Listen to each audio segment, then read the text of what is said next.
정말 믿을 수 없는 일이 일어났습니다. 얼마 전 일본에서 한글에 대한 비밀 연구 자료가 발견되면서 많은 이들이 경악을 금치 못했다고 합니다. 충격적인 건 연구에 일본 정부가 가담했다는 사실이죠. 모든 것이 밝혀지자 결국 사람들은 분노했고 진실을 밝히라는 시위까지 일어났다고 합니다. 심지어 한저명한 교수는 용기를 내어 폭탄 발언을 했다고 하는데요. 高木俊夫さんの墓前にお別れるべきではないかというふうに 대체 무슨 일이 있었던 걸까요? 안녕하세요. 저는 미즈노 아카리입니다. NHK 역사 다큐멘터리 제작부 PD로 일하고 있죠. 저는 항상 제 직업에 만족해왔습니다. 우월한 일본의 아름다운 역사와 문화를 많은 이들에게 알릴 수 있으니까요. 우리의 역사와 문자는 세계에서 가장 아름답고 정교하거든요. 어렸을 때부터 항상 그렇게 믿으며 살아왔죠. 하지만 요즘 이런 저를 너무 짜증나게 하는 게 있어요. 바로 한국이죠. 한국은 항상 일본의 그림자에 가려진 나라였습니다. 그들의 문화는 중국과 일본 문화의 열등한 모방에 불과하다고 항상 생각했어요. 특히 그들의 문자인 한글은 단순하고 조잡해 보였죠. 일본의 아름다운 히라가나와 가타카나에 비하면 그들의 언어는 그림 그리다 만들어낸 낙서에 불과해 보였어요. 그런데 그런 언어를 배우는 젊은 층이 늘어나고 있다니 이게 바로 다 그 시끄러운 케이팝과 멜로만 주구장창 써대는 한국 드라마 때문이에요. 일본의 이런 아름다움을 보지 못하고 모두가 쓸데없는 데에 눈을 돌리고 있는 게 말이죠. 심지어 얼마 전에는 한국어로 대화하는 학생들을 보기까지 했어요. 처음에는 한국인인가 싶었는데 확실히 일본인이 맞더군요. 어떻게 그럴 수가 있죠? 차라리 영어나 중국어면 모르겠어요. 여러모로 쓰일 데가 많을 테니까요. 하지만 한글이요? 정말 시간 낭비이죠. 그런 모습을 볼 때마다 제 마음은 타들어가는 것만 같습니다. 일본의 문화들을 모방하기만 하는 그런 나라를 숭배하다니. 이건 세상이 미쳐 돌아가는 것과 다를 게 없다고 생각했죠. 물론 그 일을 막기 전까지는 말입니다. 아직도 그날의 기억이 생생합니다. 일본 디지털화 역사에 관한 다큐멘터리를 준비하기 위해 도서관에 들른 날이 말이죠. 저는 도쿄의 명문대학 기록보관소의 오래된 서가 사이를 걸으며 자료를 찾고 있었습니다. 도서관 특유의 정적 속에서 저는 집중해서 자료를 검토하고 있었습니다. 이시다 교수의 안내로 30년간 접근이 제한되었던 특별 보관실에 들어갔습니다. 먼지 냄새가 코를 찔렀어요. 대부분 컴퓨터 기술 발전과 일본어 디지털화에 관한 문서들이었습니다. 일본의 기술적 우수성을 확인하는 자료들이 가득했죠. 그때였습니다. 가장 구석진 서가 아래쪽에 놓인 낡은 나무 상자가 눈에 들어왔어요. 다른 상자들과는 달리 공식 분류 번호가 없었고 희미한 빨간색 도장이 찍혀 있었어요. 접근 제한, 문화청 직접 관할이라는 글자가 보였습니다. 문화청이라니. 순간 제 심장이 빨라졌어요. 제 외할아버지께서도 문화청 고위 관료로 오랫동안 일하셨거든요. 일본 전통 문화를 지키시며 한국과 같은 열등한 문화권에 대해 항상 경계하셨던 분이었습니다. 아시아에서 유일하게 독창적인 문화를 가진 나라는 일본뿐이다 라고 자주 말씀하셨죠. 저는 그 가르침을 마음 깊이 새기며 자랐습니다. 저는 조심스럽게 상자의 뚜껑을 열었어요. 안에는 누런색으로 변한 서류 뭉치가 정돈되어 있었습니다. 맨 위에 놓인 문서를 살펴보는 순간 제 손이 떨리기 시작했어요. 문서 상단에는 일본 정부 공식 도장과 함께 제 외할아버지의 서명이 선명하게 있었습니다. 미즈노 게니치, 제 어머니의 아버지였죠. 하지만 더 충격적인 건 다음이었어요. 문서 본문은 한글로 작성되어 있었습니다. 한글이라니, 그 조잡하고 단순한 문자였어요. 외할아버지가 왜 한글 문서에 서명을 했을까요? 불쾌감이 목구멍까지 차올랐습니다. 한국은 항상 일본을 모방하며 질투해온 열등한 나라였어요. 그들의 문화는 깊이가 없었고 역사적 업적도 보잘것없었죠. 그런 나라의 문자를 외할아버지가 연구했다는 사실이 믿기지 않았습니다. 어떻게 이런 열등한 문자를 외할아버지가 연구할 수 있지? 이시다 교수는 이 문서가 80년대 말 일본 정부가 비밀리에 진행했던 컴퓨터 시대를 대비한 문자책의 효율성 연구와 관련이 있다고 했어요. 그 말을 듣는 순간 뭔가 큰 비밀이 이 상자 안에 숨겨져 있다는 직감이 들었습니다. 저는 모든 문서들을 복사해 가방에 넣었어요. 가슴속에는 불안과 혼란이 뒤섞였습니다. 외할아버지의 서명이 있는 한글 문서라니. 이게 무슨 의미인지, 그리고 왜 30년 동안이나 접근이 금지되었는지 알아내야만 했어요. 그리고 무엇보다 저는 한국이란 나라와 그들의 문자에 대한 진실이 무엇인지 확인하고 싶었습니다. 집으로 돌아온 저는 바로 한글 번역 작업에 착수했습니다. 다행히 인터넷에서 한글 번역 프로그램을 찾을 수 있었어요. 손떨림을 감출 수 없었죠. 평소라면 한국어를 번역할 이유조차 없었을 겁니다. 하지만 외할아버지의 서명이 담긴 이 문서는 무언가 중요한 내용을 담고 있을 테니까요. 번역 프로그램이 작동하기 시작했습니다. 문서의 내용이 하나둘씩 일본어로 변환되었어요. 첫 페이지를 읽자마자 저는 의자에서 일어날 수 없을 정도로 충격을 받았습니다. 디지털 시대 문자체계 효율성 비교 연구 최종 보고서. 이 문서는 1987년 일본 정부가 비밀리에 진행한 연구였어요. 컴퓨터 시대가 본격화되면서 다양한 문자체계가 디지털 환경에서 어떤 효율성을 가지는지 분석한 내용이었습니다. 영어, 일본어, 중국어, 그리고 한글까지 비교 연구했더군요. 심장이 빠르게 뛰었습니다. 눈앞에 펼쳐진 연구 결과표를 보며 숨이 막혔어요. 디지털 처리 속도, 저장 공간 효율성, 인공지능 학습 용이성 등 모든 지표에서 한글이 일본어를 포함한 다른 문자체계보다 압도적으로 우수했습니다. 이럴 수가. 말도 안 돼. 연구 결과에 따르면 한글은 디지털 환경에서 일본어보다 최소 3배 이상 효율적이었어요. 컴퓨터 프로그래밍과 인공지능 개발에 있어서도 한글의 논리적 구조가 압도적 우위를 보였다고 합니다. 그런 열등한 나라의 문자가 어떻게 우리 일본어보다 뛰어날 수 있죠? 이건 분명 실수가 있었을 거예요. 제 눈을 의심했습니다. 하지만 다음 페이지는 더 큰 충격이었어요. 외할아버지가 작성한 것으로 보이는 내부 메모였습니다. 한글의 디지털 우수성이 명백하게 입증되었음에도 불구하고 이 사실을 공개할 경우 한일 관계에 미칠 영향과 국가적 자존심 문제를 고려하여 본 연구 자료의 기밀 유지를 결정함. 모든 관련 자료는 폐기하고 연구에 참여한 인원들에게 평생 비밀 유지를 요구함. 믿을 수 없었습니다. 외할아버지께서 이런 결정을 내리셨다니요. 저는 지금까지 일본이 모든 면에서 아시아 최고라고 믿어왔어요. 특히 한국은 늘 일본의 그림자 속에 있는 나라로만 생각했죠. 그런데 이 문서는 그 모든 믿음을 뒤흔들었습니다. 눈물이 나왔어요. 분노인지 혼란인지 모를 감정이 복받쳐 올랐습니다. 문서 더미를 뒤적이다 보니 실제 테스트 보고서도 있었어요. 다양한 언어로 동일한 프로그래밍 작업을 수행한 시간을 비교한 차트였죠. 한글로 작성된 코드가 일본어로 작성된 것보다 처리 속도가 3.7배 빨랐다는 결과였습니다. 그리고 마지막 페이지에는 외할아버지의 개인적인 메모가 있었어요. 한글의 우수성은 부정할 수 없는 사실이다. 세종대왕의 창제 원리가 500년 전에 이미 현대 디지털 시대에 적합한 구조를 갖추었다는 점은 경이롭다. 그러나 일본의 현 상황에서 이 사실을 인정하는 것은 불가능하다. 국가적 자존심과 경쟁 관계에 있는 한국에 대한 우월성을 유지해야 한다. 저는 그 자리에 그대로 주저앉았습니다. 방금 읽은 내용이 진실이라면 제가 지금까지 믿어온 모든 것이 거짓이었다는 뜻이겠죠. 일본 정부가 한글의 우수성을 알고도 30년 넘게 숨겨왔다니요. 그것도 국가적 자존심과 한국에 대한 경쟁심 때문에 머리가 복잡했습니다. 이 사실을 어떻게 받아들여야 할지 혼란스러웠어요. 하지만 한 가지는 분명했죠. 이 문서들이 담고 있는 진실은 저 혼자만의 것이 아니었습니다. 30년 전 이 프로젝트에 참여했던 사람들이 아직 살아있을 거예요. 그들을 찾아가 진실을 확인해야 했습니다. 진실을 확인하기 위해 제가 가장 먼저 찾아간 곳은 어머니의 집이었습니다. 어머니는 외할아버지에 대해 가장 많이 알고 계실 테니까요. 게다가 이런 충격적인 사실을 혼자 감당하기에는 너무 무거웠어요. 어머니의 집은 도쿄 교외의 조용한 주택가에 있었습니다. 항상 깔끔하게 정돈된 일본식 정원이 눈에 들어왔어요. 문을 두드리자 어머니가 반갑게 맞아주셨죠. 어머니는 제 갑작스러운 방문에 놀라는 표정을 지으셨습니다. 저는 가방에서 문서 복사본을 꺼냈어요. 손이 떨렸습니다. 어떻게 설명해야 할지 막막했지만 진실은 말해야 했어요. 어머니께 도쿄대 기록보관소에서 외할아버지 관련 문서를 발견했다고 말씀드렸습니다. 어머니의 표정이 잠시 굳었어요. 아마 무언가 예감하셨던 것 같았습니다. 저는 발견한 문서와 그 내용에 대해 설명했어요. 한글의 디지털 우수성, 일본 정부의 은폐 결정, 그리고 외할아버지의 역할까지. 설명을 마치자 어머니의 얼굴이 창백해졌습니다. 잠시 침묵이 흘렀어요. 그리고 갑자기 어머니가 소리치셨죠. 외할아버지는 절대 그런 실수를 하지 않았을 거라고. 어머니의 목소리에는 분노와 두려움이 섞여 있었습니다. 어머니는 문서를 거칠게 잡아채셨어요. 이건 조작된 것이라고. 내가 모르는 게 있구나. 아버지는 일본 문화의 순수성을 지키기 위해 평생을 바치신 분이야. 아버지가 한국의 무언가가 일본보다 우수하다고 인정했을 리 없어. 차를 마시며 대화를 이어갔지만 어머니의 완강한 태도는 변하지 않았어요. 오히려 제가 이런 문서를 들고 왔다는 사실에 실망하신 듯 했습니다.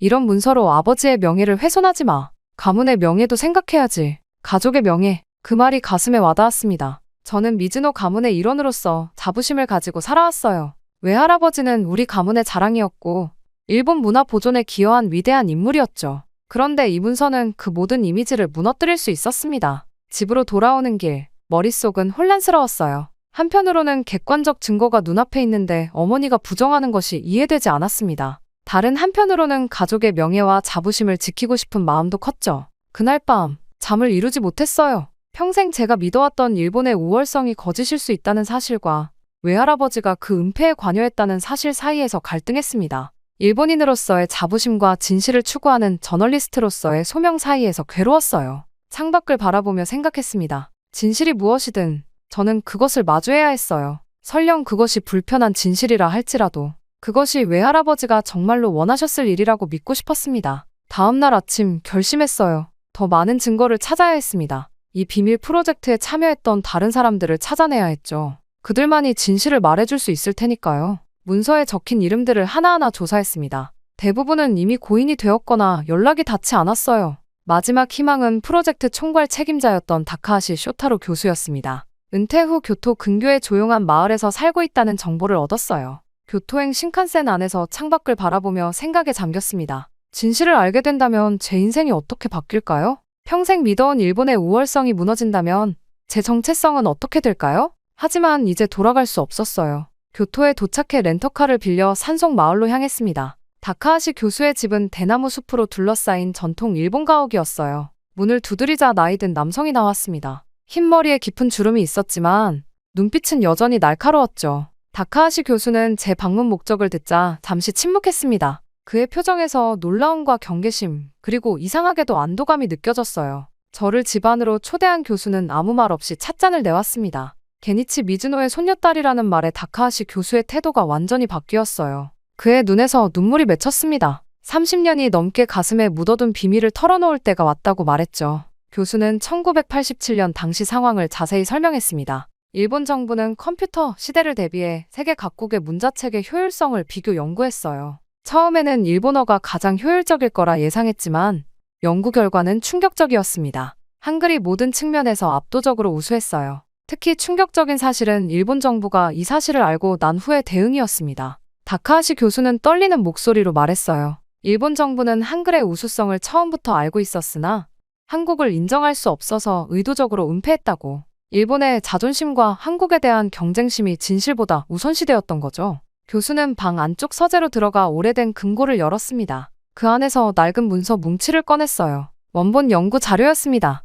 교수는 이 자료를 폐기하라는 지시를 받았지만 연구자로서의 양심 때문에 몰래 보관해왔다고 했죠. 이건 당신 외할아버지에게도 큰 고민이었소. 미즈노 씨는 연구 결과를 공개해야 한다고 주장했지만 결국 정부의 압력에 굴복했어요. 그 후로 그는 이 일을 평생 후회했소. 교수의 말에 충격을 받았습니다. 외할아버지가 진실을 알리려 했다니 어머니의 말과는 완전히 달랐어요. 다카하시 교수는 외할아버지가 마지막까지 양심의 가책을 느꼈다고 했습니다. 당신의 외할아버지는 사망하기 직전에 나를 찾아왔소. 언젠가 이 진실이 밝혀질 날이 오면 제대로 알려달라고 부탁했지. 오늘이 바로 그날인 것 같군. 교수는 모든 연구 자료를 저에게 건네주었습니다. 디지털화되지 않은 원본 데이터, 실험 결과표, 회의록까지. 이제 부정할 수 없는 증거가 제 손에 있었어요. 교수의 진심 어린 후회와 고백은 제 내면을 강하게 흔들었습니다. 그가 말한 마지막 한마디가 제 가슴에 박혔어요. 진실은 결국 물과 같소. 아무리 막아도 새어나오게 되어 있지.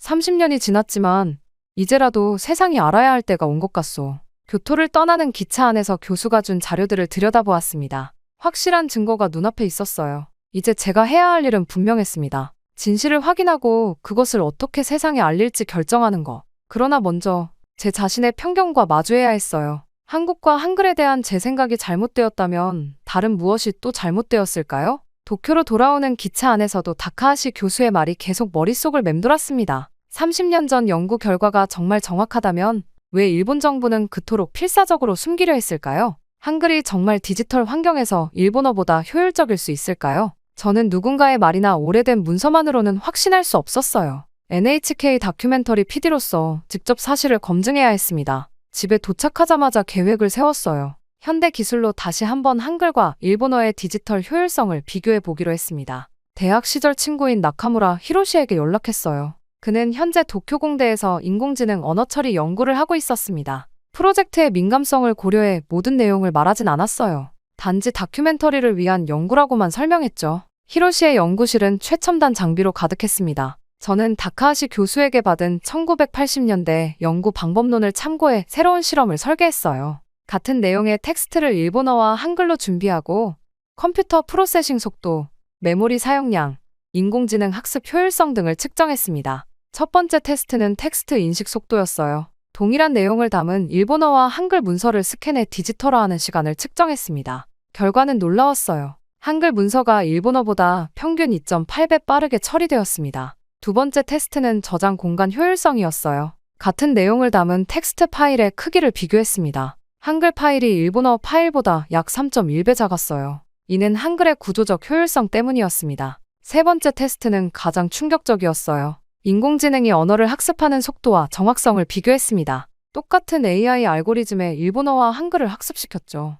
한글을 학습한 AI는 일본어를 학습한 AI보다 학습 속도가 3.7배 빨랐고 정확도도 훨씬 높았습니다. 마지막으로 프로그래밍 언어와의 호환성을 테스트했어요. 컴퓨터 프로그래밍에서 한글과 일본어를 사용했을 때의 효율성을 비교했습니다. 한글로 작성된 코드가 일본어로 작성된 코드보다 처리 속도가 3.5배 빨랐고 오류율도 현저히 낮았어요. 실험 결과를 종합했을 때 한글은 디지털 환경에서 일본어보다 평균 3.3배 효율적이었습니다. 이는 30년 전 연구 결과와 거의 일치했어요. 다카하시 교수의 말이 사실이었던 겁니다. 결과를 확인하면서 제 손이 떨렸어요. 이건 단순한 효율성의 문제가 아니었습니다. 저의 정체성, 일본인으로서의 자부심, 그리고 평생 배워온 한국에 대한 편견까지 흔들리는 순간이었어요. 연구실을 나오면서 머리가 복잡했습니다. 한글이 디지털 시대의 이상적인 문자체계라는 사실을 받아들이기 어려웠어요. 하지만 객관적인 데이터 앞에서 제 편견은 설 자리를 잃었습니다.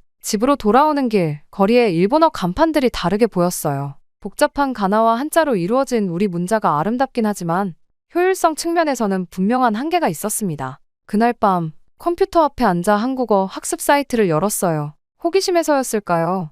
아니면 진실을 인정하는 첫 단계였을까요? 한글의 자음과 모음을 하나씩 살펴보며 이 문자의 과학적 원리를 이해하기 시작했습니다. 처음으로 한국과 한글에 대한 선입견 없이 바라보니 그 합리적이고 과학적인 체계가 보였어요. 왜 디지털 시대에 이 문자가 효율적인지 이해할 수 있었습니다. 스스로의 편견이 무너지는 과정은 고통스러웠지만 동시에 해방감도 느껴졌어요. 진실은 때로 불편하지만 그것을 직시할 때 비로소 성장할 수 있다는 것을 깨달았습니다. 모든 증거를 수집하고 직접 검증까지 마친 저는 이제 다큐멘터리 기획안을 작성했습니다. 제목은 숨겨진 진실, 디지털 시대의 문자 효율성으로 정했어요. 정치적 갈등을 최소화하기 위해 한국과 일본의 대립 구도보다는 과학적 관점에서 접근하기로 했습니다. 기획안을 들고 NHK 다큐멘터리 부서 회의에 참석했어요. 부장과 선배 PD들 앞에서 발표를 시작했습니다. 처음에는 모두 관심 있게 들었지만 한글의 우수성과 일본 정부의 은폐에 대한 내용이 나오자 분위기가 급변했어요.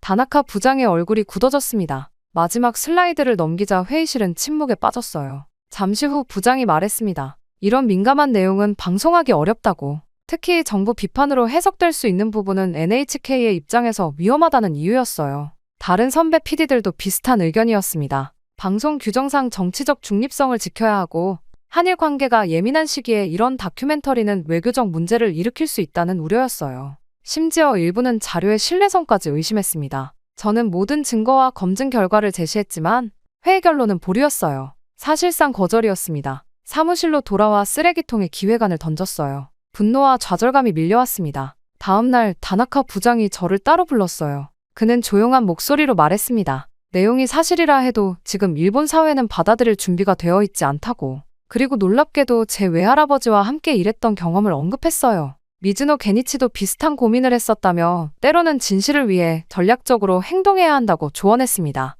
부장의 말은 이해가 됐지만 30년이나 묻혀온 진실을 더 감출 수는 없었어요. 사무실에 혼자 남아 깊이 생각했습니다. 전면적인 공개는 어렵더라도 진실을 알릴 다른 방법이 있을 거예요. 며칠간 고민 끝에 계획을 세웠습니다. NHK 직속 상관들을 설득하기보다는 신뢰할 수 있는 동료들과 외부 전문가들에게 점진적으로 정보를 공유하기로 했어요. 급격한 폭로가 아닌 학문적 논의를 통해 진실이 자연스럽게 확산되길 바랐습니다. 먼저 대학 시절 선배인 사이토 교수에게 연락했어요. 그는 도쿄대 언어학과 교수로 정직하고 학문적 양심이 강한 사람이었습니다. 자료를 검토한 사이토 교수는 충격을 받았지만 이런 연구가 학계에서 논의되어야 한다는 데 동의했어요.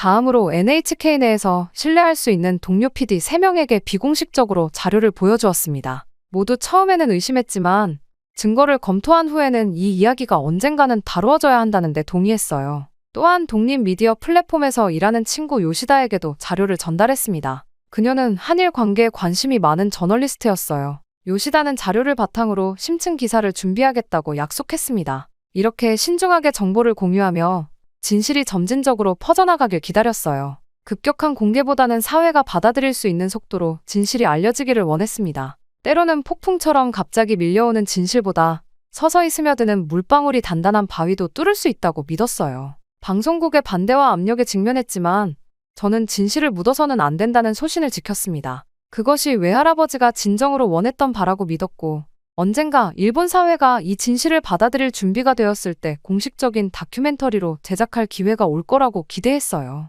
6개월이 지났습니다. 처음에는 아무 변화도 없는 것 같았어요. 하지만 서서히 물결이 일기 시작했습니다. 사이토 교수의 언어학 세미나에서 디지털 시대 문자체계의 효율성이란 주제로 학술 토론이 열렸어요. 학계에서 조용히 한글의 디지털 우수성에 관한 논의가 시작된 겁니다. 한 달 후, 요시다가 독립 미디어 플랫폼의 디지털 시대의 언어 혁명이라는 기사를 게시했습니다. 직접적으로 일본 정부의 은폐를 언급하진 않았지만 한글의 디지털 효율성에 대한 객관적 데이터를 제시했어요. 이 기사는 온라인에서 큰 반향을 일으켰습니다. 놀랍게도 소프트웨어 개발 회사 몇 곳에서 이 연구에 관심을 보였어요. 특히 인공지능 스타트업 넥스트로직은 한글 기반 프로그래밍 언어 연구를 시작했습니다. 그들의 CEO는 언어의 효율성은 곧 경쟁력이라며 국가적 자존심보다 실용성을 우선시하는 태도를 보였어요. 도쿄공대에서는 한글과 다른 문자체계의 디지털 효율성을 비교하는 연구 프로젝트가 공식 승인되었습니다. 연구팀은 한국 서울대와 공동 연구를 진행하기로 했어요. 학문적 호기심이 국가 간 경계를 넘어서기 시작한 겁니다. 저도 이런 변화에 조금씩 기여하고 있었어요. NHK에서 정식 다큐멘터리는 불가능했지만 디지털 시대의 언어와 문화 시리즈의 일부로 한글의 특성을 간략히 소개하는 5분짜리 세그먼트를 제작했습니다. 직접적인 비교는 피했지만 시청자들이 스스로 생각할 기회를 제공했어요. 그러던 어느 날 어머니에게서 전화가 왔습니다. 만나자고 하셨어요. 지난 대화 이후 서로 연락을 끊고 지냈기에 긴장되었습니다. 약속 장소인 교회 찻집에 도착하자 어머니가 이미 와 계셨어요. 얼굴에는 피곤함이 가득했습니다. 어머니는 서류 한 뭉치를 내밀었어요. 외할아버지의 일기장이었습니다. 어머니는 저희 논쟁 이후 궁금증에 집 다락방을 뒤졌고 외할아버지가 남긴 일기를 발견했다고 했어요. 거기엔 한글 연구 프로젝트와 그 결과를 은폐해야 했던 갈등이 상세히 기록되어 있었습니다. 외할아버지는 일기에서 한글의 과학적 우수성을 인정하면서도 국가적 지시에 따를 수밖에 없었던 자신의 괴로움을 토로하셨어요. 특히 마지막 페이지에는 언젠가 이 진실이 세상에 알려지길 바란다 라는 문장이 있었습니다. 어머니의 눈에 눈물이 고였어요. 아버지가 평생 괴로워했던 진실을 이제야 알게 되었다고 했습니다. 그리고 제가 그 진실을 찾아내고 신중하게 알리려 노력하는 모습을 멀리서 지켜봤다고 고백했어요. 아카리, 내가 옳았어. 진실은 아무리 불편해도 마주해야 하는 거야. 아버지도 그걸 원하셨을 거야. 어머니와 저는 오랜 시간 대화했습니다. 가족의 자부심과 진실 사이에서 어떻게 균형을 찾을지, 이 이야기가 어떻게 더 넓은 세상에 알려져야 할지 함께 고민했어요. 그날 우리는 단순히 화해를 넘어 더 깊은 이해에 도달했습니다. 시간이 흐르면서 변화는 더 커졌어요. 일본 국내 AI 경쟁력 강화를 위한 정부 태스크포스에서는 한글 알고리즘 연구의 필요성이 공식 논의되었습니다. 몇몇 대기업은 이미 내부적으로 한글 기반 프로그래밍 도구를 실험 중이라는 소식도 들렸어요. 이런 변화들은 모두 급격하지 않고 점진적이었습니다. 마치 모래시계의 모래알처럼 하나씩 쌓여가는 진실.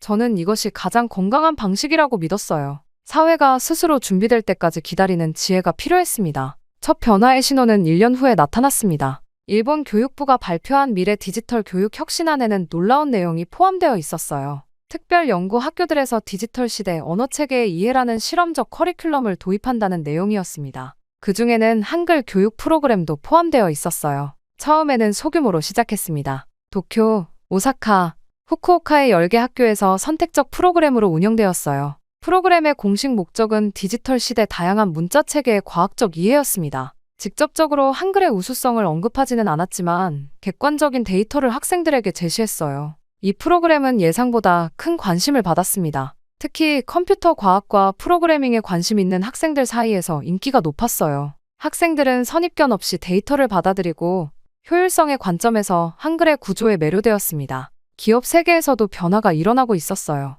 소니와 라쿠텐 같은 대기업들이 한글 알고리즘을 활용한 AI 개발 프로젝트에 투자하기 시작했습니다. 라쿠텐의 CEO는 국가적 자존심보다 기술적 효율성이 우선 이라는 파격적인 발언을 해 화제가 되기도 했어요. 가장 놀라운 변화는 NHK에서 일어났습니다. 2년이 지난 후 다나카 부장이 저를 불러 새로운 프로젝트를 제안했어요. 디지털 시대의 문자 혁명이라는 제목의 특별 다큐멘터리 시리즈였습니다. 이번에는 한글의 디지털 효율성과 일본 정부의 연구까지 모두 다룰 수 있다고 했어요. 부장은 사회 분위기가 변했다고 설명했습니다. 이제는 이런 내용을 다룰 준비가 되었다는 거였어요. 저는 기쁘게 이 프로젝트를 맡았습니다. 외할아버지가 바라던 진실이 마침내 빛을 볼 수 있게 된 순간이었어요. 다큐멘터리 제작 과정에서 저는 한국을 직접 방문했습니다. 처음으로 편견 없이 한국 문화와 역사를 바라볼 수 있었어요. 그들의 문자뿐만 아니라 문화적 성취에도 깊은 인상을 받았습니다. 이전에 저였다면 결코 인정하지 않았을 것들이었죠. 다큐멘터리는 많은 사람들의 관심 속에 방영되었어요. 시청률은 기대 이상이었고 후속 토론 프로그램까지 편성되었습니다. 일본 사회는 생각보다 이 진실을 성숙하게 받아들였어요. 물론 반발도 있었지만 대부분은 실용적인 관점에서 이 사실을 인정했습니다. 교육부의 실험적 프로그램은 3년 후 50개 학교로 확대되었고 일부 대학에서는 한글 기반 프로그래밍 과정이 정규 커리큘럼으로 채택되었어요. 일본 사회는 국가적 자존심보다 현실적 효율성과 과학적 진실을 선택하며 점진적으로 변화하고 있었습니다. 저 역시 많이 변했어요. 한국을 열등한 나라로 여기던 편견에서 벗어나 일본과 한국의 역사를 있는 그대로 바라보게 되었습니다. 두 나라가 서로 배우고 협력할 때 더 큰 발전이 가능하다는 것을 깨달았어요. 외할아버지의 일기를 출판하자는 어머니의 제안으로 우리는 미즈노 게니치, 숨겨진 진실과의 싸움이라는 책을 펴냈습니다. 이 책은 외할아버지의 내적 갈등과 양심의 목소리를 담아냈고 많은 독자들에게 감동을 주었어요. NHK 특별 다큐멘터리의 마지막 장면, 제가 카메라를 바라보며 말합니다. 저는 한국을 오랫동안 무시해왔습니다. 하지만 진실은 결국 우리를 변화시키고 좋은 것은 강요하지 않아도 선택받습니다. 역사를 바꾸는 힘은 결국 진실 그 자체입니다. 카메라가 멀어지고 도쿄 밤하늘에 빛나는 별들이 화면을 채웁니다. 세상은 변하고 있었어요. 그리고 그 변화는 작은 진실의 씨앗에서 시작되었습니다. 충격적인 일이 일어났습니다. 전 세계 예술가들의 고장인 파리, 그곳의 기차역에서 한 소녀가 갑자기 악보도 보지 않고 바이올린 연주를 하기 시작합니다. 그러자 모든 사람들이 걸음을 멈추고 눈물을 흘리며 앵콜을 외치는데요. 놀라운 건 그 어린 소녀가 바로 한국인이라는 점이죠. 이 사건은 미국 CNN 뉴스에까지 방영이 되며 한 유명 피아니스트는 이제는 클래식의 고장이 한국이라고 해도 과언이 아니다 라는 이야기까지 했다고 합니다. 대체 무슨 일이 있었던 걸까요?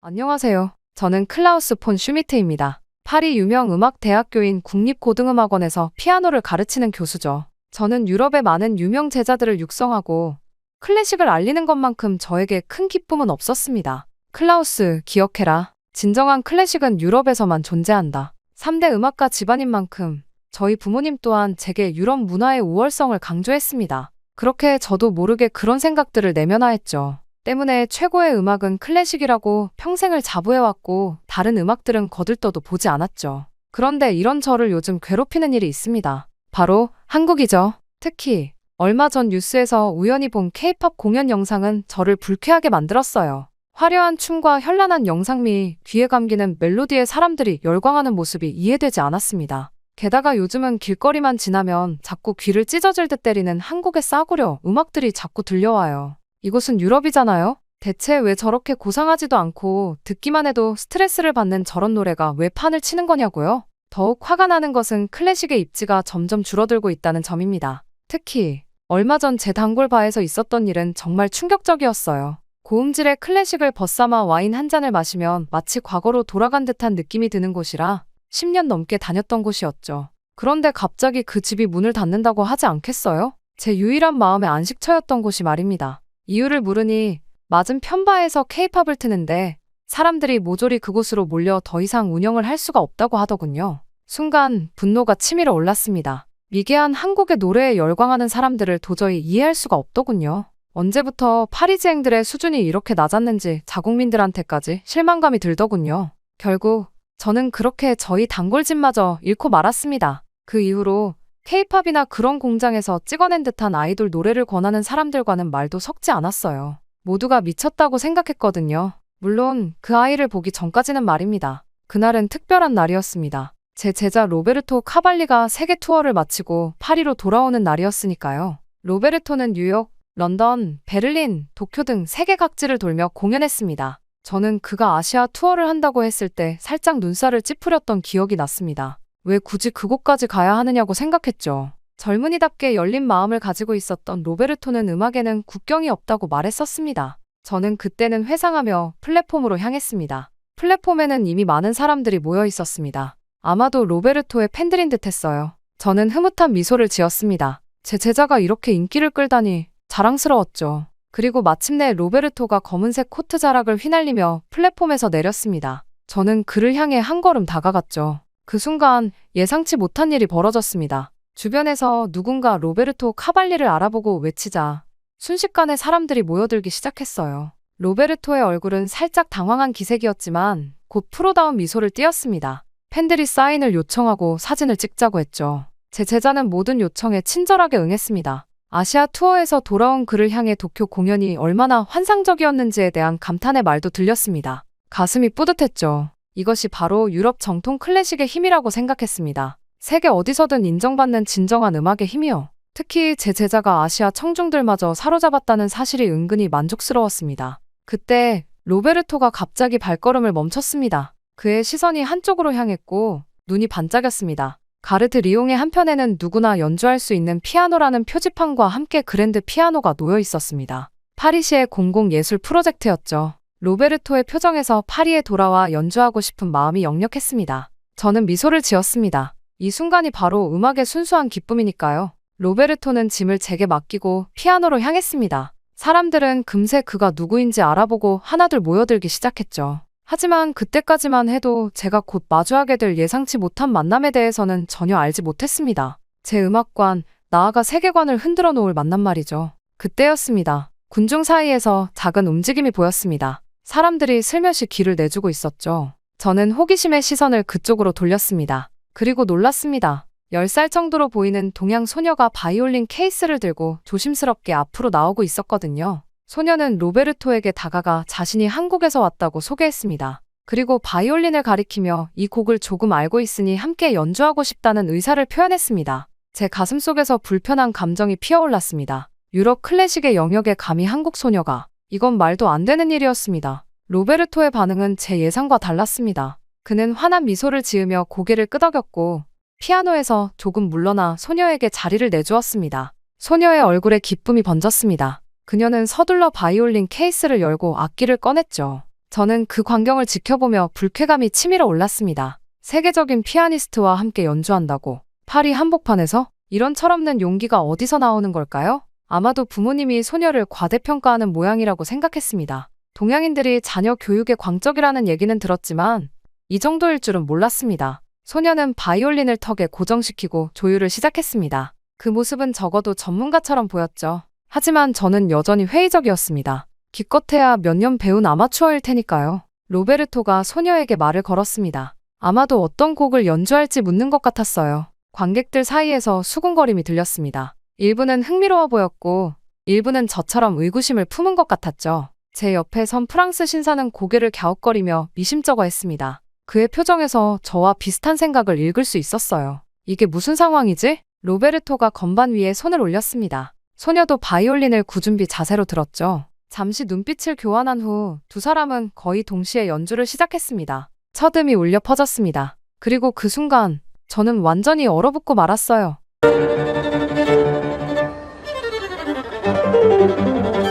소녀의 연주 기술은 놀라웠습니다. 단순히 잘 안다는 수준이 아니었어요. 그녀는 음악을 완전히 이해하고 있었고 감정을 실어 표현할 줄 알았습니다. 로베르토도 놀란 표정이었지만 곧 프로다운 집중력으로 소녀의 연주에 맞추어 나갔죠. 소녀의 바이올린에서 흘러나오는 선율은 점점 더 강렬해졌습니다. 그녀는 눈을 감고 음악에 완전히 몰입한 상태였죠. 로베르토와 소녀 사이에는 말로 설명할 수 없는 음악적 교감이 형성되고 있었습니다. 마치 오랫동안 함께 연주해온 듀오처럼요. 연주가 흐르는 가운데 저는 점점 더 혼란스러워졌습니다. 처음에는 소녀가 곧 실수를 할 것이라 예상했습니다. 기교적으로 어려운 부분에서 멈칫하거나 표현력이 부족할 것이라 생각했죠. 하지만 그런 일은 일어나지 않았어요. 오히려 소녀의 연주는 점점 더 깊어졌습니다. 바이올린의 음색은 때로는 속삭이듯 부드럽게, 때로는 열정적으로 타올랐어요. 그녀의 작은 몸에서 어떻게 이런 풍부한 표현이 나올 수 있는지 의아했습니다. 로베르토도 놀란 듯했지만 곧 전문가답게 소녀의 연주에 완벽하게 호흡을 맞추었죠.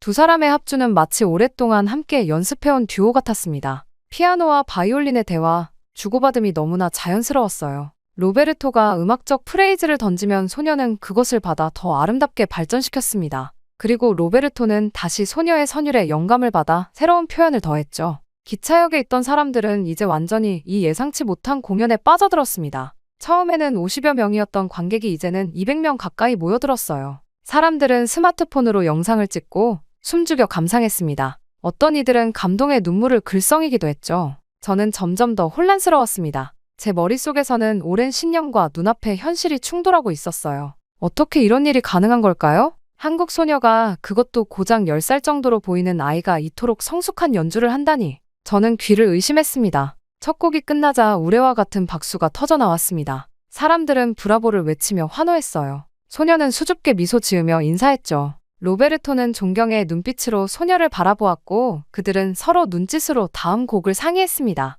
놀랍게도 그들은 더욱 깊은 정신성을 요구하는 클래식 명곡을 연주하기 시작했습니다. 제가 학생들에게 이 곡을 가르칠 때는 항상 강조했습니다. 이 곡은 단순히 연주하는 것이 아니라 영혼을 담아야 한다. 고요. 소녀의 바이올린에서 흘러나오는 음악은 놀라웠습니다. 그녀는 단순히 음표를 읽고 연주하는 것이 아니라 음악의 본질을 이해하고 있었어요. 매 프레이즈마다 깊은 호흡과 함께 바이올린이 마치 노래하는 것 같았습니다. 로베르토의 피아노는 소녀의 연주를 완벽하게 받쳐주었죠. 그 순간 제 안에서 무언가가 흔들렸습니다. 설마 한국에도 이런 재능이? 이런 의문이 머릿속을 스쳤습니다. 그동안 저는 진정한 클래식 음악은 유럽의 전유물이라고 굳게 믿어왔습니다. 아시아 음악가들은 단지 기교만 뛰어날 뿐 진정한 음악적 깊이는 없다고 생각했죠. 마지막 음이 공중에 울려 퍼지고 순간 기차역 전체가 정적에 휩싸였습니다. 그리고 곧이어 폭발적인 박수와 환호성이 터져 나왔어요. 사람들은 자리에서 일어나 기립박수를 쳤습니다. 누군가 앵콜을 외치기 시작했고 곧 수백 명의 목소리가 합쳐져 앵콜을 요청했죠. 소녀는 수줍게 웃으며 로베르토를 바라보았습니다. 로베르토는 환한 미소로 고개를 끄덕였고 두 사람은 다시 한 번 연주를 시작했어요. 이번에는 더욱 서정적인 곡이었습니다. 바이올린의 선율이 기차역 천장까지 올라가 맴도는 듯했죠. 저는 복잡한 감정에 휩싸였습니다. 한편으로는 제 제자 로베르토가 이렇게 대중의 사랑을 받는 모습이 자랑스러웠어요. 그의 성공은 곧 제 가르침의 성공이기도 했으니까요. 하지만 다른 한편으로는 한국 소녀의 놀라운 재능 앞에서 불편함과 혼란을 느꼈습니다. 평생을 유럽 클래식 음악의 우월함을 믿으며 살아왔는데 그 신념이 흔들리는 경험은 결코 편안하지 않았어요. 게다가 그 소녀는 한국에서 왔다고 했습니다. 아시아 국가 중 하나일 뿐이라고 생각했던 나라에서 이런 천재적인 음악성을 지닌 아이가 나올 수 있다는 사실이 저를 혼란스럽게 했죠. 앵콜 연주가 끝나고 다시 한번 우레와 같은 박수가 쏟아졌습니다. 사람들은 소녀에게 다가가 축하 인사를 건넸고 일부는 사인을 요청하기도 했어요. 로베르토도 많은 주목을 받았지만 오늘의 진정한 주인공은 소녀였습니다. 제 제자는 자신보다 소녀에게 스포트라이트가 쏟아지는 상황에서도 전혀 불편한 기색이 없었어요. 오히려 그는 소녀를 진심으로 존중하고 그녀의 재능에 감탄하는 모습이었습니다. 그 모습을 보며 저는 다시 한 번 생각에 잠겼죠. 로베르토는 유럽에서 태어나고 자랐지만 음악에 있어서는 제가 가진 편견에서 자유로워 보였습니다. 혼잡한 상황이 조금 정리되자 소녀의 부모로 보이는 동양인 부부가 다가왔습니다. 그들은 로베르토와 저에게 공손하게 인사하며 감사 인사를 전했어요. 로베르토는 소녀의 재능을 높이 평가하며 칭찬했고 소녀는 쑥스러운 듯 미소 지었습니다. 소녀의 이름은 이수환이라고 했습니다. 그들은 파리 여행 중이었고 우연히 기차역에서 로베르토의 연주를 듣게 되었다고 했죠. 기차역을 나와 택시를 타고 집으로 돌아가는 길, 저는 침묵에 잠겼습니다. 로베르토는 이수환의 연주에 대해 열정적으로 이야기했지만 저는 적당히 고개만 끄덕였어요. 머릿속은 온통 혼란스러웠습니다. 집에 도착해서 로베르토를 배웅한 후 저는 소파에 깊이 몸을 묻었습니다. 오늘의 경험이 머릿속을 떠나지 않았어요. 이수환의 바이올린 선율이 귓가에 맴돌았죠. 어떻게 그런 어린 소녀가, 그것도 한국에서 온 아이가 그토록 깊은 음악성을 가질 수 있는지 이해할 수 없었습니다. 밤이 깊어가고 저도 모르게 노트북을 켜고 한국 클래식 음악을 검색했습니다. 그리고 놀라운 사실들을 발견했죠. 한국 출신의 세계적인 피아니스트, 바이올리니스트, 첼리스트들이 생각보다 많았습니다. 국제 콩쿠르에서 우승한 사례들, 유명 오케스트라와 협연한 기록들, 세계 유수의 음악학교에서 가르치는 교수들까지 한국의 클래식 음악 교육 시스템에 대한 기사도 읽었습니다. 어린 시절부터 엄격한 훈련을 받고 재능 있는 아이들을 조기에 발굴해 집중 교육한다는 내용이었죠. 머릿속에 이수환의 모습이 떠올랐습니다. 아마도 그녀도 이런 시스템 속에서 자란 것이겠죠. 밤늦게까지 자료를 찾아보다 문득 정신을 차렸습니다. 제 모니터 화면은 한국 음악가들의 정보로 가득 차 있었어요. 결국 저는 그날 밤을 샐 수밖에 없었죠. 그 만남 이후 몇 주가 지났습니다. 저는 다시 일상으로 돌아와 파리 국립고등음악원에서 학생들을 가르치고 있었습니다. 이수환과의 만남은 점차 희미해지는 듯했지만 가끔씩 그녀의 연주가 문득 떠오르곤 했죠. 그럴 때면 저는 고개를 저으며 생각을 떨쳐냈습니다. 한 번의 만남으로 평생의 신념이 흔들릴 수는 없다고 스스로를 다독였어요. 어느 화창한 오후 사무실로 돌아오자 비서가 우편물을 건네주었습니다. 그중 고급스러운 봉투 하나가 눈에 띄었죠. 봉투를 열어보니 독일 미넨의 이자르 피라모니콜에서 보낸 초청장이었습니다. 존경하는 클라우스 폰 슈미트 교수님께 저희 이자르 피라모니콜에서 개최되는 특별 공연의 교수님을 초청하게 되어 영광입니다. 초청장에는 공연 날짜와 함께 프로그램이 상세히 적혀 있었습니다. 연주의 기획자는 개인적인 메모도 남겼더군요. 저의 음악적 해안과 지식을 높이 평가하며 이번 공연에 특별 VIP석을 마련했다는 내용이었습니다. 호기심에 프로그램을 자세히 살펴보았습니다. 그리고 메인 피아니스트의 이름에서 잠시 시선이 멈췄습니다. 임윤찬이라는 낯선 이름이었어요. 아시아계 이름처럼 보였지만 확실하지는 않았습니다. 프로그램에는 베토벤 피아노 협주곡 5번 황제와 라흐마니노프 피아노 협주곡 3번 등 기교적으로 가장 어려운 레퍼토리들이 포함되어 있었습니다. 메인 피아니스트는 분명 상당한 실력자일 텐데 제가 들어본 적 없는 이름이라 의아했죠. 초청장 내용을 다시 읽어보니 임윤찬은 최근 국제 콩쿠르를 휩쓸고 있는 신성이라고 소개되어 있었습니다. 저는 어깨를 으쓱했습니다. 누군지 모르겠지만 대단한가 보군. 하지만 그다지 큰 관심은 없었습니다. 요즘은 콩쿠르 우승자들이 넘쳐나니까요. 그럼에도 독일 미넨으로의 여행은 매력적이었습니다. 이자르 피라모니콜은 유럽에서도 손꼽히는 명성 높은 공연장이었고 미넨은 음악적 전통이 깊은 도시였습니다. 또한 오랜 독일 친구들을 만날 기회이기도 했죠. 그렇게 몇 주 뒤 공연 당일 저는 정장을 차려입고 일찍 공연장에 도착했습니다. 로비는 이미 관객들로 북적였어요. 놀랍게도 많은 사람들이 임윤찬에 대해 열띤 대화를 나누고 있었습니다. 그의 쇼팽은 정말 혁명적이야. 베토벤 소나타를 그렇게 연주하는 사람은 본 적이 없어. 같은 말들이 들려왔죠. 저는 VIP석으로 안내되었습니다. 자리에 앉아 프로그램 북을 다시 한번 살펴보았어요. 임윤찬의 사진 옆에는 세계가 주목하는 새로운 피아노의 거장이라는 문구가 쓰여 있었습니다. 과장이 심하다고 생각했지만 곧 제 생각이 얼마나 잘못되었는지 깨닫게 될 줄은 몰랐습니다. 공연장이 완전히 채워지고 불이 어두워졌습니다. 무대에 한 젊은 아시아인이 등장하자 관객들의 열렬한 환호성이 터져나왔어요. 임윤찬이었습니다. 그는 겸손하게 고개를 숙여 인사한 후 피아노 앞에 앉았습니다. 첫 곡의 첫 음이 울려 퍼지는 순간 저는 충격을 받았습니다.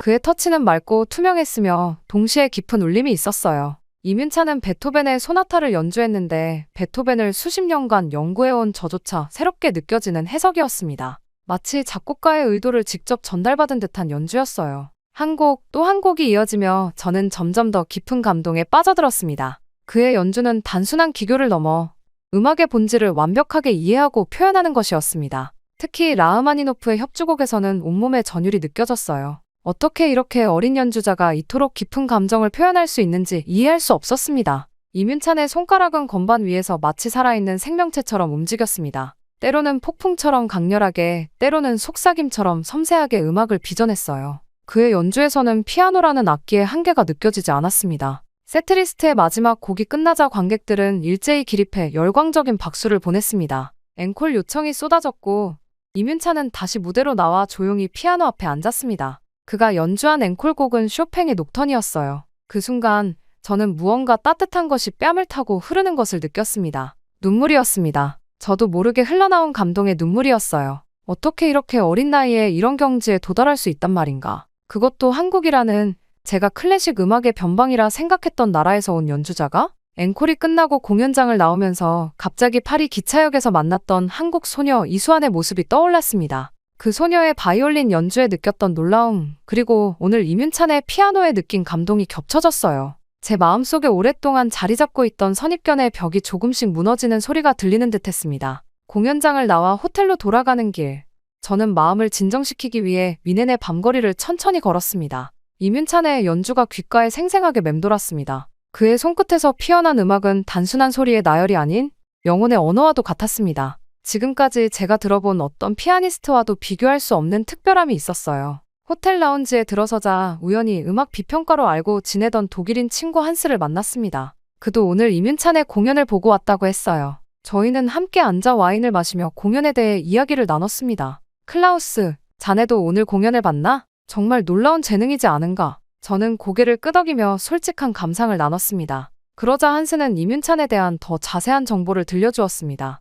이윤찬은 이미 쇼팽 콩쿠르, 차이콥스키 콩쿠르, 퀸 엘리자베스 콩쿠르 등 세계 최고 권위의 국제 콩쿠르를 모두 석권한 전무후무한 기록의 소유자였습니다. 그것도 모두 최연소 우승이었죠. 그의 나이가 고작 25이라니 믿기 힘들지? 앞으로 최소 50년은 더 연주할 수 있다고 생각하면 음악사에 어떤 족적을 남길지 상상이 안 되네. 한스의 말을 들으며 저는 깊은 생각에 잠겼습니다. 그리고 문득 기억났습니다. 파리 기차역에서 만난 한국 소녀 이수환의 바이올린 연주도 처음에는 의심했지만 결국 엄청난 재능이었죠. 한국에서 온 두 명의 뛰어난 음악가를 연달아 만난 것은 우연이 아닐지도 모른다는 생각이 들었습니다. 한스, 혹시 한국의 음악 교육 시스템에 대해 아는 것이 있나? 한스는 미소 지으며 고개를 끄덕였습니다. 그에 따르면 한국은 최근 10년간 클래식 음악계에서 가장 주목받는 나라 중 하나였습니다. 체계적인 조기 교육, 국가적 지원, 그리고 한국인 특유의 열정과 집중력이 결합된 결과라고 했죠.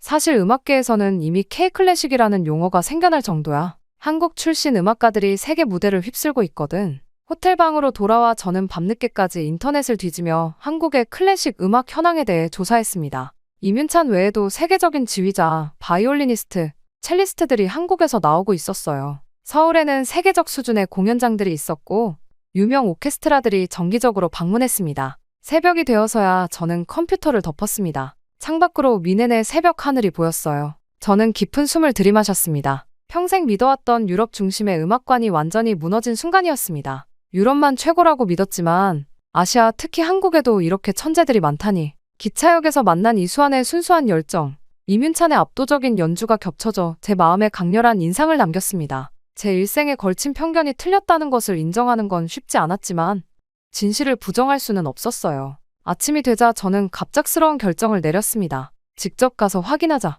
한국이라는 나라에서 도대체 어떤 음악 교육을 하길래 어떤 분위기가 이런 인재를 키우는지 제 눈으로 직접 보고 싶었습니다. 한국으로 가야만 한다는 생각이 마음을 사로잡았습니다. 저는 평소에 침착함을 잃고 마치 어린아이처럼 들떠있는 제 모습을 발견했습니다. 짐을 챙기는 손길은 평소보다 빨랐고 가슴은 두근거렸습니다. 몇십 년간 쌓아온 제 가치관이 무너지는 순간이었지만 이상하게도 두려움보다는 설렘이 더 컸어요. 마치 오랫동안 닫혀있던 문이 열리고 그 너머로 새로운 세계가 펼쳐지는 듯한 기분이었습니다. 공항으로 향하는 택시 안에서 저는 창밖으로 스쳐 지나가는 미넨의 풍경을 바라보았습니다. 유럽 문화의 아름다움은 여전히 제 가슴에 소중했지만 이제는 그것이 세계의 전부가 아니라는 사실을 받아들였습니다. 음악이라는 거대한 바다에서 유럽은 단지 한 부분일 뿐이었어요. 파리에 도착해 짐을 챙기고 곧바로 인천행 비행기에 올랐습니다. 비행기가 이륙하며 유럽 대륙이 작게 보이기 시작했습니다. 저는 마음속으로 다짐했어요. 편견의 틀에서 벗어나 더 큰 세상을 배우겠다고. 그리고 어쩌면 이제까지와는 완전히 다른 새로운 음악의 세계가 저를 기다리고 있을지도 모른다는 기대감에 가슴이 뛰었습니다. 창밖으로 펼쳐진 구름 위로 해가 떠오르고 있었습니다. 마치 저의 새로운 여정을 축복하는 듯했죠. 한국, 그곳에서 저는 무엇을 발견하게 될까요? 새로운 학생들, 새로운 동료들, 그리고 무엇보다 새로운 시각. 이 여행이 제 인생의 전환점이 될 것이라는 확신이 들었습니다. 음악은 국경이 없다는 말을 평생 입으로만 했던 것 같습니다. 제 마음속으로 중얼거렸습니다. 이제야 진정으로 그 의미를 이해하게 되었네요. 한국이라는 나라를 통해 제 편견이 깨졌고 소중한 교훈을 얻었습니다. 유럽 중심의 좁은 시각에서 벗어나 더 넓은 세계로 나아갈 준비가 되었어요. 한국에서 저는 또 어떤 음악적 영감을 얻게 될지, 어떤 새로운 재능들을 만나게 될지 생각만 해도 가슴이 벅차오릅니다. 이것이 바로 진정한 음악가의 여정이 아닐까요? 비행기는 동쪽으로 계속 날아갔고, 저는 새로운 시작을 향해 마음을 열었습니다.